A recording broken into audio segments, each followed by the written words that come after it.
Welcome all of you shooters to the Sniper Scavenger Hunt we're going to be hosting the night before the match. So quick overview of what this is all about. After the shooter's brief on Friday night, Friday the 13th, teams can participate in an optional scavenger hunt that's going to be all around GTI. Now, this scavenger hunt will consist of 10 clues that you're going to need to be able to solve riddles for. That's going to lead you to the next clue. So what you end up in is basically a loop that takes you around all 10 clues. Now, teams are going to need to be able to use their wits and GPS to find all the different locations that are going to be inside buildings and around all the property. There's a $50 team charge.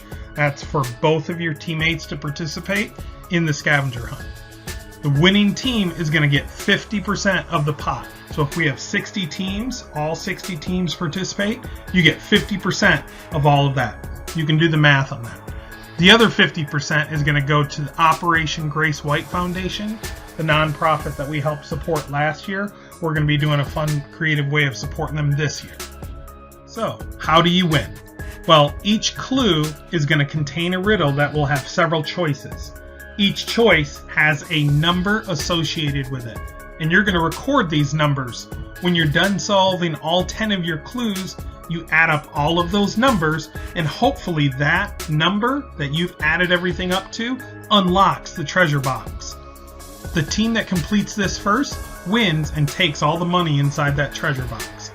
If no team is able to unlock the treasure box, the fastest team completed with the most correct answers is only going to get 25% of the booty. The other 75% is now going to Operation Grace White Foundation. So the sorting order is pretty simple. This is simply based on the accuracy of the team's AccuShot card that's going to be shot earlier during the day. The most 10 accurate cards are going to get their clues first and be sent on their way. The next 10, we're going to have to wait 5 minutes, and then they're given their clues and sent.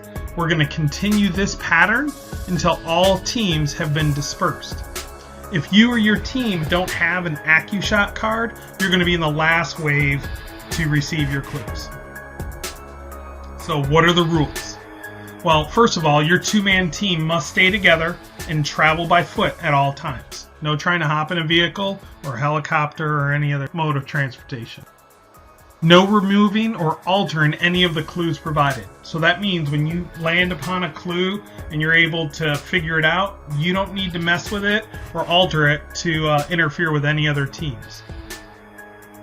If you arrive at a clue and it's currently being reviewed by another team, that team now has a 5-minute dibs to work on that clue. After 5 minutes has elapsed, it's now your team's turn to go in and start working on that clue.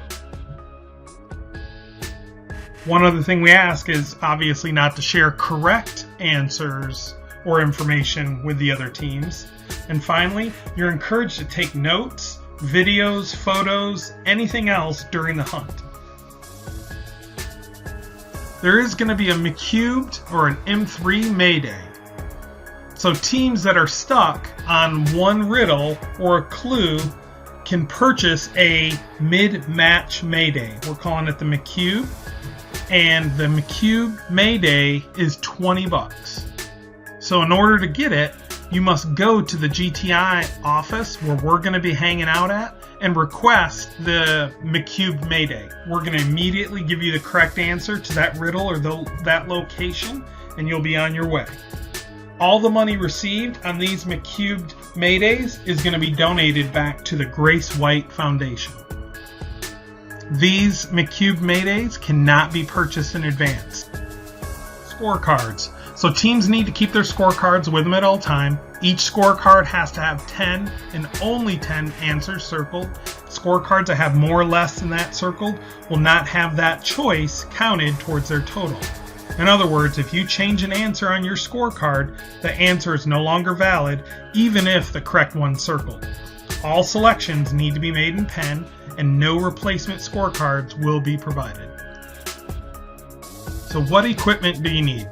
Well, first of all, you should expect to use GPS, either a compatible phone, a device, so that you can find as many of these locations as you can, as many of them will be given in latitude, longitude responses. You should also probably get a pretty good headlamp so that you can safely navigate once the sun goes down. If you've been to GTI, you know that inside these buildings is very dark. Any and all technology resources are welcome. This scavenger hunt will cover a distance of about 2.5 miles and should only take about 2 hours to complete if you run it perfectly. So the clue sequence is chronological. What we mean by that is each team is going to be given a starting number. That will lead them to the next clue, and you'll repeat this process until all 10 clues are completed. After completing the 10th clue, you're going to loop back to the first one. So if you start on 7, you're going to go 7, 8, 9, 10, loop back to 1, complete all the way through to 6. Once you're done, head back to the main office. Hopefully you've got it all figured out and your number unlocks the treasure box with all the money in it. So there's shooter dibs and RO discounts. So the scavenger hunt's only going to accommodate up to 60 teams. So if less than 60 teams participate, ROs are welcome to join in the fun at a discounted rate. So this is sample riddle number 1. This is an example of what you can expect during the scavenger hunt. Now, what's really interesting about this is there are 4 choices, and once you've picked your choice, either A, B, C, or D, you can see down below, those responses will head you into a different direction. For example, if you picked A, you're going to head to the 10th floor of the GTI tower. That's where your next clue is going to be. B, go to the sleeping trailer, the trailer number 3. That's where your next clue is. C, the red Lexus in the junkyard. That's where your clue is. And D, head to the helicopter pad. Now, only one of these is correct, so you'll want to make sure that you're really confident in your answer so that you're not heading in the wrong direction. If you want, go ahead and pause the video now, take a look at the response. I'm not going to give you the answer, but we'll show you the next sample riddle now. So this riddle is a picture riddle. The question's really simple. Does it open or does it close? The options are open or close. So if you pick open, your next clue can be found at those GPS coordinates. If you pick close, you need to go to those coordinates. Pretty simple, but under pressure, it's going to get really intense. So that's the sniper scavenger hunt. We're really excited to present this to you guys. It's going to be a lot of fun, and we hope you guys get a chance to participate.